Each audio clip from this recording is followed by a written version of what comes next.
पुरोहित जी समझाते हैं, कहा महारानी क्षमा करिएगा, माता जी के दरबार में हमारे सोने चांदी के ढेर ढेर हो गए।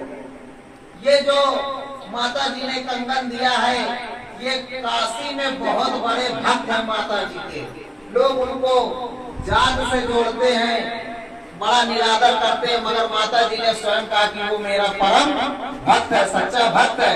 तो ये उन्होंने अपने भक्त को, तो जब ये बात राजा ने सुना, गाजीपुर नरेश ने, तो तुरंत वो वहां से ऐलान किए, कहा कि जब माता जी ने स्वयं कहा है कि वो मेरा परम भक्त है, तो उस भक्त के दर्शन करने चले। तो जब गाजीपुर नरेश काशी के लिए आने लगे, तो जहां राजा आएगा तो प्रजा में पहले ही शोर मच जाएगा। तो वहां के जो पंडित पुजारी लोग थे, काशी के ब्राह्मण लोग, अब वो अपने अपने घर द्वार सजाने लगे कि महाराज हमारे यहाँ आएंगे, महाराज हमारे यहाँ आएंगे। तो उस समय एक लक्ष्मी नारायण दास था, उन्होंने कहा कि अरे महाराज कहाँ दरिद्र यहाँ जा रहे हो, वहां जाने से धर्म भ्रष्ट हो जाएगा, ये हो जाएगा, वो हो जाएगा। तो महाराज जी ने कहा कि इतने साल आप भी पूजा पाठ हमारे राज दरबार में करवाते रहे, मगर माता गंगा जी का आज तक आपने क्यों दर्शन नहीं किया। तो प्रेमियों, कहने का मतलब यही है कि जो प्रभु का सच्चा भक्त होता है, वो हमेशा सदैव एकांत में बैठ करके अपने प्रभु का भजन करता है। जैसे कुछ लोग पूछते भी हैं, तो उनके लिए भी बता देते हैं कि कुछ लोगों ने जैसे प्रश्न उठाया कि गुरु महाराज ने कभी धाम बड़ेला का जिक्र क्यों नहीं किया। इसलिए नहीं किया प्रेमियों कि स्वामी जी महाराज के इर्द गिर्द घूमने के बावजूद, स्वामी जी महाराज के साथ में रहने के बावजूद, जब तुम स्वामी जी महाराज को नहीं पहचान पाए, उनको नहीं छोड़ा, तो तुम अगर आगे किसी चीज को गुरु महाराज घोषित कर देते तो उसको कैसे छोड़े। और बताने के लिए स्वामी जी महाराज ने इशारों में बहुत बात, स्वामी जी महाराज ने कहा भैया उस बात को बराबर दोहराते, मगर हम लोग पकड़ नहीं पाए। गुरु महाराज ने कहा मथुरा और काशी के बीच में धर्म का धुरा पड़ा हुआ। तो काशी और मथुरा में जब सीधी रेखा खींची जाती है, तो धर्म का धुरा, कि आप अपने भरतपुर से अगर नजर उठा करके देखोगे, जहां तक नजर जाएगी वो भूमि संतों से घिरी है। उत्तर में जाओ, जगजीवन साहब बैठे हुए हैं, दक्षिण में चले जाओ, दोलनदास साहब बैठे हैं, पूरब में चले आओ तो श्रृंगी ऋषि भी बैठे हुए हैं, भीखा साहब बैठे हुए हैं, पलटू साहब बैठे हैं, पश्चिम में चले जाओ तो वहां पर स्वयं गुरु महाराज राम सनई घाट पर आकर के बैठे। और स्वामी जी महाराज ने कहानी सुनाते हुए बताया कि एक बार भोले बाबा माता पार्वती चले जा रहे थे। अब जैसे जेठ बैसाख का समय हो जाए तो सारे खेत एकदम खाली, कोई पेड़ नहीं मिलेगा अगर पानी नहीं, तो सपाट मैदान पड़ा हुआ। अब भोले बाबा ने देखा कि यहाँ पर किसी महात्मा का सत्संग हुआ, तो भोले बाबा ने तो लोट लगा दी वहां पर। अब पूरे तन पे भभूति लपेट ली वहां की। अब माता जी बड़े आश्चर्यचकित में, ना यहाँ कोई पेड़, ना पौधा, ना नदी, ना नाला, ना झरना, और ना यहाँ पर कोई पहाड़, ना पत्थर। इन्होंने प्रणाम किया तो किसको किया? तब बाद में भोले बाबा समझाने लगे, कहा हे सती, ये वो स्थान है जहाँ पर किसी समय बहुत पहले आकर के समरथ संत महात्मा ने आकर के यहाँ सत्संग सुनाया। कहा अगर उनका प्रमाण देखना चाहती हो तो कहा देखो वो कोढ़िया, उसको तुम देखो, अभी वो यहाँ पर लोट लगाएगा तो वो महात्मा यहाँ बैठे नहीं है, मगर उनकी दया की पावर देखी। तो प्रेमियों जब ऐसे ही कोढ़ी ने लोट लगाई वहां पर, उसका भी कोढ़ सही हो। तो गुरु महाराज ने इशारे में बहुत कुछ बताया। अगर गुरु महाराज की बातों को सही से पकड़ कर चलते तो सब कुछ याद रहता। जब स्वामी जी महाराज की बातों को ही नहीं समझ पाए, अरे स्वामी जी महाराज ने तो खुला कहा कि लोगों ने जब कहा कि गुरु महाराज की जन्म भूमि खितौरा, लोगों ने कहा, मगर स्वामी जी महाराज के मुखारबिन सबने कभी नहीं। एक बार की बात है, काफिला बाराबंकी में आया हुआ था। प्रेमियों ने अपन आपस में चर्चा चल रही थी, जगजीवन साहब की जिक्र आए तो गुरु महाराज ने उनको जगजीवन राम कहकर संबोधित किया, जगजीवन राम। और गुरु महाराज बराबर उनको जगजीवन राम ही कहते थे, जबकि लोग उनको जगजीवन साहब कहते हैं। तो बात चल रही थी, सत्संग चल रहा था, स्वामी जी महाराज बात ही बात में कह गए, अरे मैं तो यहाँ बचपन पे गाय चला। तो उस समय गुरु महाराज से पूछ लेना चाहिए था कि स्वामी जी महाराज आपने तो पहले कहा कि आप कह रहे हो कि हम इटावा के हैं, अब 12 में बता रहे हो कि यहाँ पर हम गाय चराते थे, तो इटावा से इतनी दूर गाय कैसे चराने? फिर भी लोग नहीं समझ। और उस चीज को स्वामी जी महाराज ने सन 2010 की पत्रिका उठा करके देखिए, दादा गुरु महाराज के भंडारे की जो दिसंबर की है 11 की उठा करके देखिए, दोनों में गुरु पूर्णिमा सन 2011 के दादा गुरु महाराज के भंडारे की, दोनों में स्वामी जी महाराज ने कहा कितने युग बीत गए समझाते समझाते, गोस्वामी कबीर नानक दादू दरिया भीखा पलटो जगजीवन राधा स्वामी आज तुम्हारे सामने बैठा हो बच्चों, सारे उन्होंने गिना डाला कि कितना अच्छा प्रयास करके आया। प्रेमियों, हमको आपको यह समझना चाहिए कि जब उस महाप्रभु ने कबीर साहब को वापस आने के लिए कहा, जबकि कहा गया कि जिसकी सदगुरु की दया में से एक बार मुक्ति हो जाए वो दोबारा लौट करके यहाँ नहीं आता, मगर जब कुल मालिक को अगर जरूरत पड़ती है तो वो अपनी टोली टोली लेकर के आता। जब कबीर साहब को फिर से कहा गया, उन्होंने मना कर दिया, रविदास साहब से पुनः कहा गया, उन्होंने मना कर दिया, मीरा से कहा गया, उन्होंने भी मना कर दिया, हृदय साहब से कहा गया, जब सबने मना कर दिया, जो सूरज जीवात्मा सत्यलोक से उतर के आती थी, जब सबने हाथ खड़े कर दिए तो अब की बार कुल अनामी महाप्रभु स्वयं उतर कर उन्होंने पूरा भेद खोला। जितने भी संत महात्मा थे, अनुराग सागर उठा करके पढ़ लीजिए, कबीर बीजक उठा करके पढ़ लीजिए, रत्नावली उठा करके पढ़ लीजिए, सत्यलोक से ऊपर का वर्णन नहीं। मगर स्वामी जी महाराज आए, उन्होंने प्रथम परिचय दिया, कहा हम आए वही देश से जहां तुम्हारो धाम, अब तुमको निज घर पहुंचाओ ना एक हमारो। उन्होंने अपना पूर्ण परिचय दिया कि हम तो उस धाम के वासी हैं जहां से मैंने तुमको भेजा और मैं अपना वादा पूरा करने के लिए इस धरा पर आया हूं, अब तुम अपना काम कर लो, मेरे साथ चले। प्रेमियों, जहां बात आती है गुरु को हाजिर नाजिर मानने की या पर्दे के पीछे मानने की, तो जिसकी जो आस्था वो करे जाकर के 11 साल हो गए समझाते समझाते, अब किसी से कुछ कहने की जरूरत नहीं। स्वामी जी महाराज ने साफ साफ कहा है कि ये धरती कभी संतों से खाली न रही है न रहेगी, और इस धरती पे संतों के आने का सिलसिला कभी बंद नहीं है। हमारे स्वामी जी महाराज ने साफ कहा कि कबीर में ही बनकर के आया, रविदास में ही बनकर के आया, गोस्वामी में ही बनकर के आया।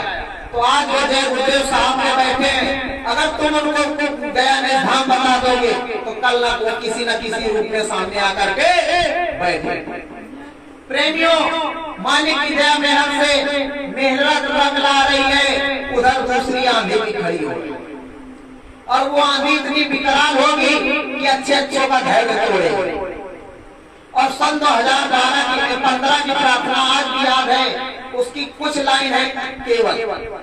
स्वामी जी महाराज इशारे में बताते हैं, का धैर्य जब छूटेगा प्रेमियों तुम्हारी आशा का, सतयुग तभी आएगा होगा खात्मा निराशा का। भविष्य में हम ऐसी जगह चले जाएं तुम चाह करके भी ना पा सको, जब तक मेरा संकल्प पूरा ना हो तब तक ना मुझको जान। उन्होंने पहले ही इशारे में बता दिया। तो प्रेमियों, एक धैर्य की सीमा थी, 11 साल पूरे हो गए। संत मत के अनुसार कहा गया है कि जिस भी स्त्री का पति लौट करके नहीं आता तो उसको 12 साल तक इंतजार करना चाहिए। 12 साल के लिए बात कही गई, 12वां साल लग गया, मगर हमें उसको भूल करके अपने माता सबरी को याद कि उन्होंने बचपन से लेकर के वृद्ध अवस्था तक अपने प्रभु का इंतजार किया।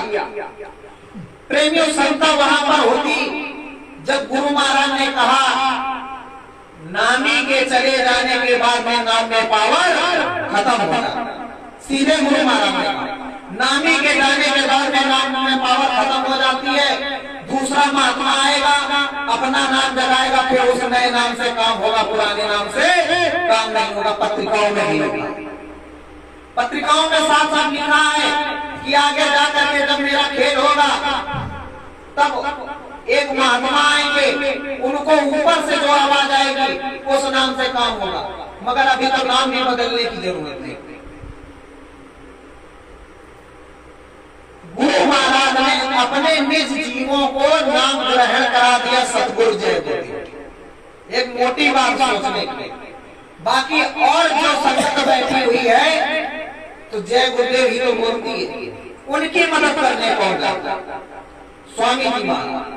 अगर कोई भी कितना भी कहे तो झुकना मत, अपने गुरु का प्रचार करना और सीधा कहना कि मेरे सतगुरु हरिनाथ जी ने, क्योंकि उन्होंने कहा था कि अगर मैं नामी चला जाएगा तो नाम में पावर खत्म। नाम में पावर है, काम कर रहा है, हमको दिखाई सुनाई पड़ रहा है, सबसे बड़ा प्रमाण आपका ये।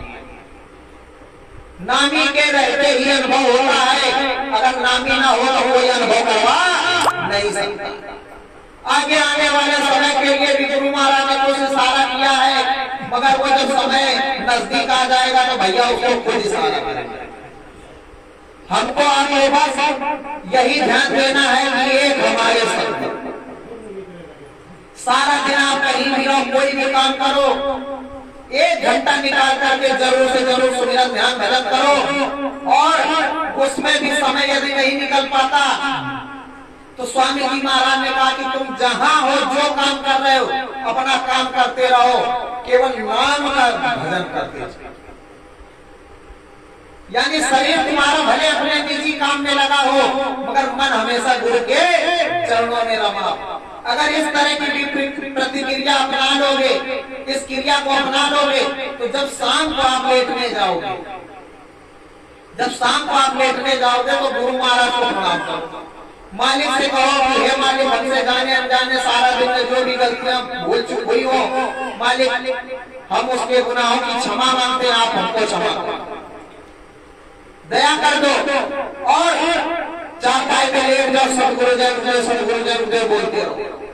15 दिन इसी तरह करके देख लो, और देखो गुरु महाराज के दर्शन होते हैं कि नहीं। मगर बात वही आ जाती है, कहते हैं समय नहीं मिलता। अरे रात में आप कौन सा समय निकालते? जब लॉकडाउन लगा था प्रेमियों, तो जिन्होंने उस समय को मौके का फायदा उठाया था तो उनके लिए तो बहुत बढ़िया रहा, क्योंकि लॉकडाउन में कोई काम नहीं। और वर्तमान में भी अब जब आंधी चलेगी, मजबूर हो जाओगे आप नाम भजन करने के। अभी तो केवल प्रेम से, प्यार से प्रतीक की भाषा समझाई जा रही है, क्योंकि जब युग परिवर्तन का दौर होता है, महाभारत का दौर होता है, तो प्रभु हर बार हर तरह से समझाने के लिए शांति संदेश पहले भिजवाते हैं। और हमारे आपके लिए शांति संदेश यही है कि राम को मानते हो, राम का भजन करो, कृष्ण को मानते हो, कृष्ण का भजन करो, सतगुरु को मानते हो, सतगुरु का भजन करो, मगर शाकाहारी सदाचारी होकर। अगर शाकाहारी सदाचारी नहीं होंगे तो कोई भी काम करने वाला नहीं है आगे। जब सीधे कहा गया कि डम डम डम डम महादेव का डमरू बजने वाला है, और नेतृत्व तीसरा फूटे इसी तांडवरा रचा है। उस समय जब भोले बाबा का तांडव होगा तो सीधे कहा गया कि जब उनका तांडव होता तो विनाशी होता। मगर गुरु महाराज की मौज है, हमको आपको भोले बाबा को खुश करने की जरूरत नहीं पड़ेगी, क्योंकि भोले बाबा हमारे आपके साथ।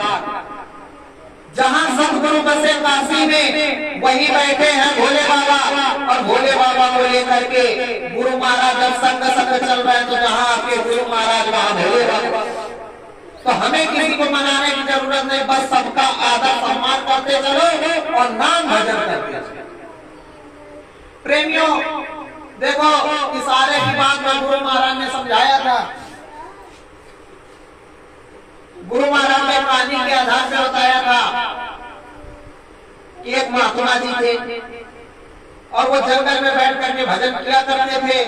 एक दिन जा रहे थे गंगा स्नान के लिए, तो उन्होंने देखा कि कबूतरों का झुंड जाल में फंसा पड़ा, जाल में फंसा पड़ा है। तो महात्मा जी को दया आ गई। और वैसे भी कहा जाता है वास्तविकता में जो सच्चा संत होता है तो संत हृदय नवनीत समान, संत का हृदय मां की तरह होता है। उनको दया आ गई तो उन्होंने क्या किया, कबूतरों को एक एक करके सबको आजाद। अब आजाद करने के बाद में सारे कबूतरों को ले आए अपने आश्रम।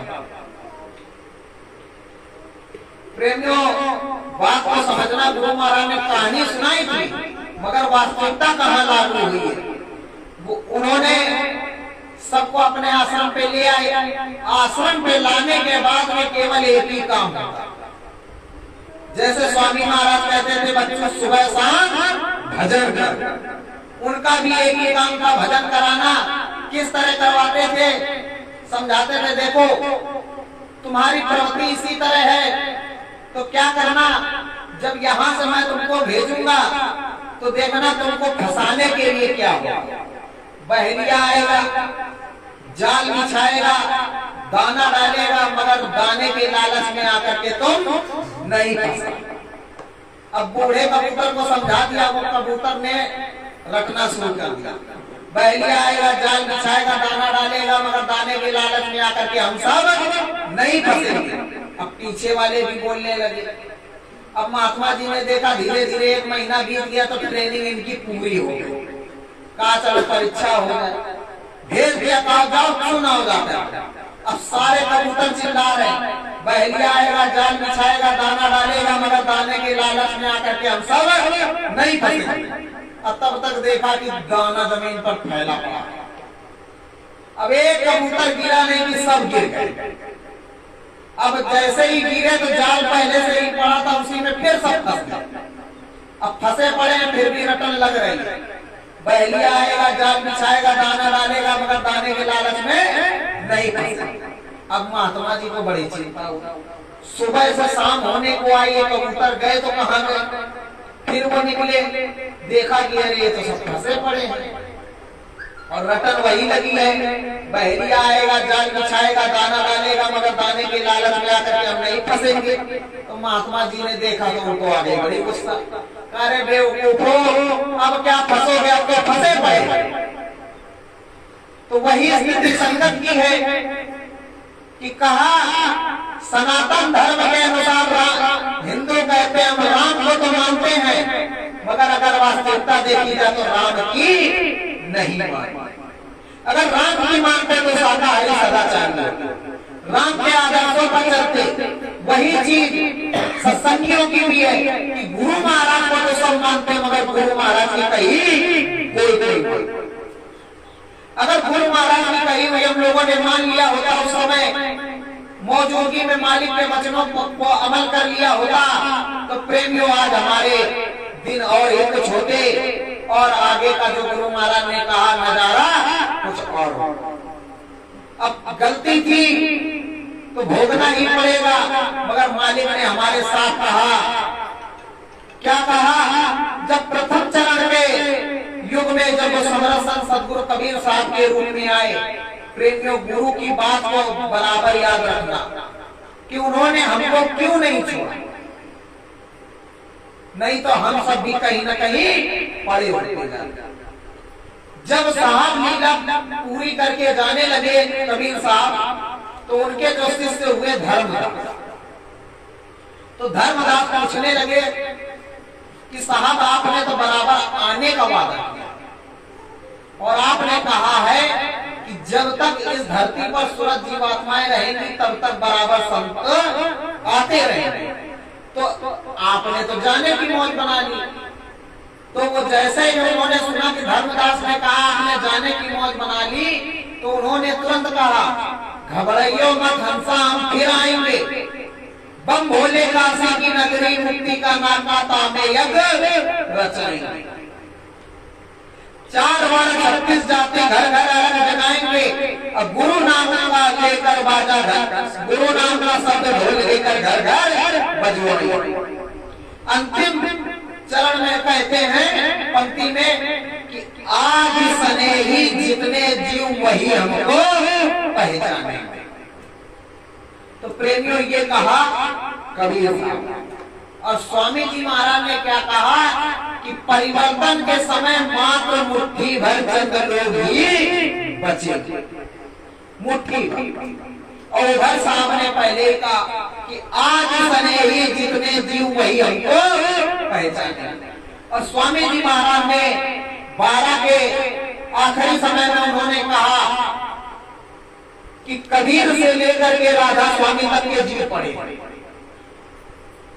दूसरा शब्द उन्होंने कहा था कि गोस्वामी जी महाराज जिस समय थे उस समय प्रजातंत्र चल रहा, राजतंत्र चल रहा। और राजतंत्र का शासन गले पे तलवार रखी हुई के बराबर। अगर किसी ने भी जरा से राजा के विरुद्ध बोला तो सर धड़ से। तो गुरु महाराज ने ललकारते हुए मंच में कहा था कि जब अकबर के राज में हम नहीं झुके थे तो आज कहां से झुकने वाले। तब बात और कि आज जमाना कुछ और। ये उन्होंने दूसरी बात। तो प्रेमियों कहने का मतलब यही है कि जब वो पूरी खोल खोल करके एक बात बता रहे थे तो हमारे पल्ले क्यों नहीं। और यही कारण है कि सबको अंतर अनुभव क्यों नहीं। क्योंकि कबीर साहब को वही पहचान पाएगा जो कबीर साहब का जीव होगा, और जय गुरुदेव साहब को वही पहचान पाएगा जो जय गुरुदेव साहब का जीव होगा। तो इसलिए कोई अगर बीच में आकर के कह भी दे कि हम जाते रहे हमको क्यों नहीं हुआ, तो उससे पहले पूछो कि भैया आपने वास्तविकता में लग करके किया। जिस तरह वहां बड़े भैया ने बताया था, समझाया था, आपने किया। अरे माला लेकर के ना कर पाते तो लेट करके करते, लेट के ना करते तो जिस समय उन्होंने कहा था सूर्य के प्रैक्टिकल करके देख लेना, उस तरह भी तुमको अनुभव हो जाएगा। बस गुरु से लगन लगा करके रखो। मगर प्रेमियों वही है कि कहीं ना कहीं मन की भी कमी में हम लोग आ जाते हैं, मन के कहे पर चल देते। तो देखो दुनिया जो है, दुनिया के रंग में हमको नहीं ढलना, हमको कोशिश करना है कि दुनिया हमारे गुरु के रंग में रंग। क्योंकि हमने आपने गुरु से वादा कि हम आपकी भक्ति में दुनिया को बदल करके दिखा देंगे। तो प्रेमियों हमारे आप में तो इतनी समर्थता नहीं कि हम दुनिया को बदल करके दिखा सके, मगर गुरु के चरणों में बारंबार यही विनती प्रार्थना रहे कि मालिक हम दुनिया के तो ठेकेदार नहीं, हम बदल जाएं हमारा परिवार। क्योंकि अगर हम सुरक्षित हैं तो ही घर परिवार को सुरक्षित कर सकते हैं। जब घर का मुखिया ही नहीं सुरक्षित रहेगा तो घर परिवार कहां से सुरक्षित रहेगा। इसलिए बराबर सुमिरन ध्यान भजन करना है और गुरु महाराज से अंतर में पुकार लगाना है। गुरु महाराज से कहना है कि मालिक हमारे सबसे बड़े मुखिया आप। यदि आपने बताया कि मैं फला जगह हूँ तो कम से कम इतनी दया मेहर करके कि हमको न बुला सके। अरे जो आपका आधार है, जिसके सहारे हम हैं, कम से कम उन्हीं से साक्षात्कार करवाओ, जिससे ये जो दुनिया में कालिक लगी है वो जल्द से जल्द मिट जाए। और हमें कोई दौलत नहीं चाहिए, क्योंकि जिस समय हमारे सदगुरु सामने होंगे तो गुरु महाराज ने बताया और भी महात्माओं ने कहा धन दौलत क्या है। अगर हम पीछे के इतिहास में चल करके देखें सन 2012 के पहले, तो जहां सभी लोग सर झुकाने जाते थे वहां क्या कुछ नहीं, छप्पर पड़े हुए थे। यहाँ भी अगल बगल छप्पर पड़े थे। और आज सतगुरु की दया दे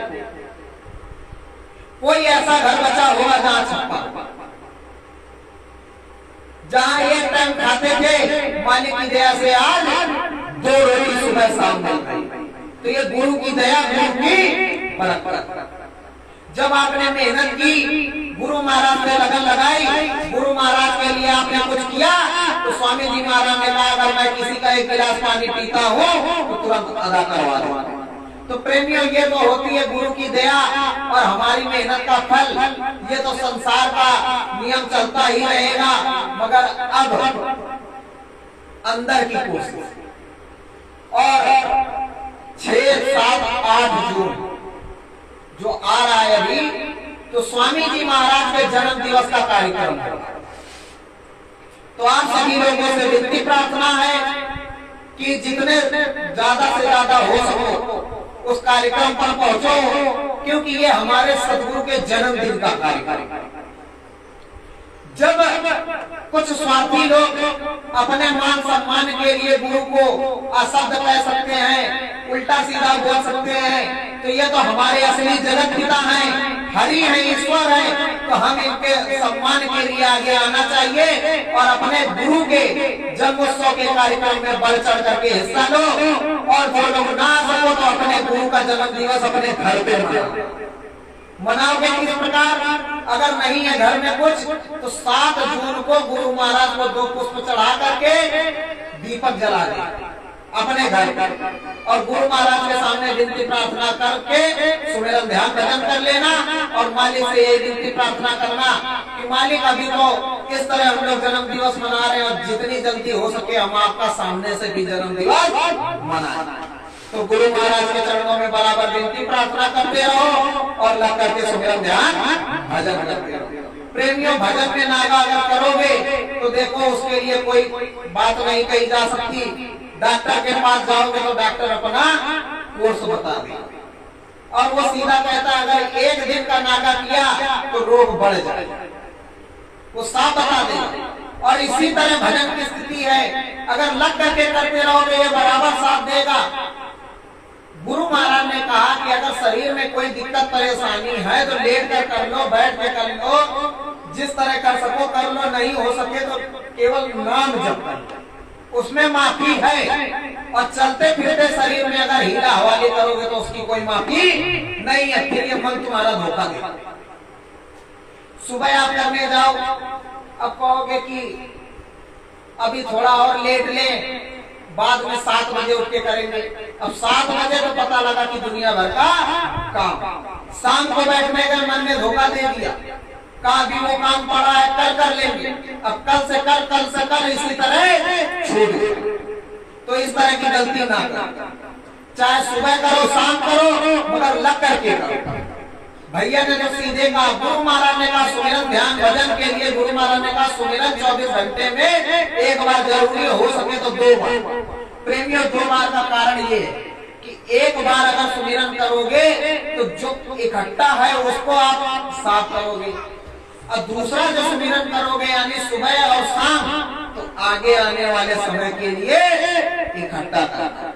क्योंकि प्रेमियों प्रमाण है, पीछे के समय में जो कुछ हो गया उसकी कोई बात नहीं। स्वामी जी महाराज ने मंच से कहा बच्चों मैं इस वाली कमाई की बात नहीं करता, मैं इस वाली कमाई की बात करता।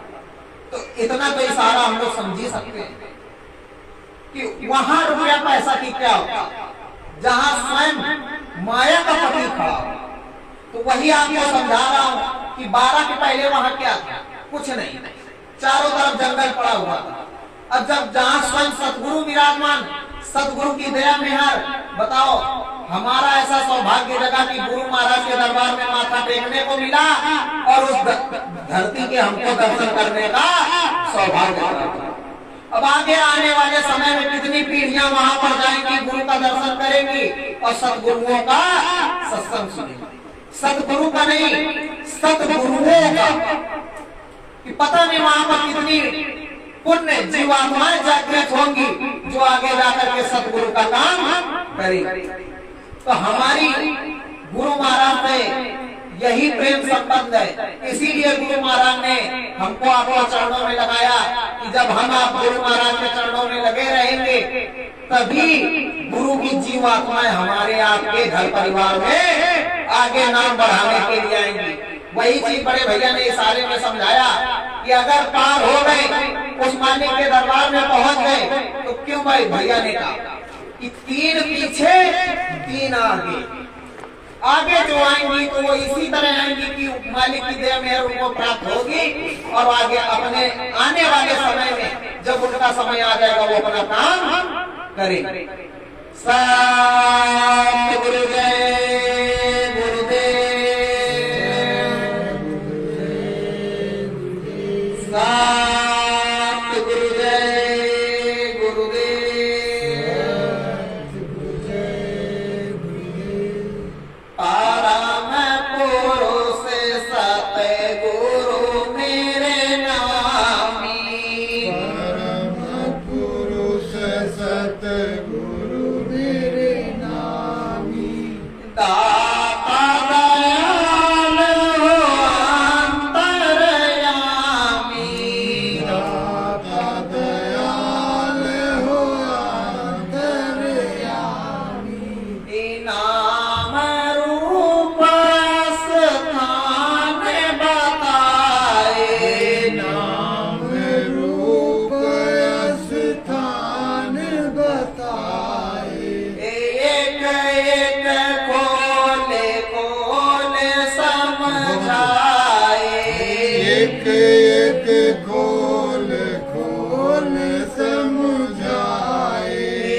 श्री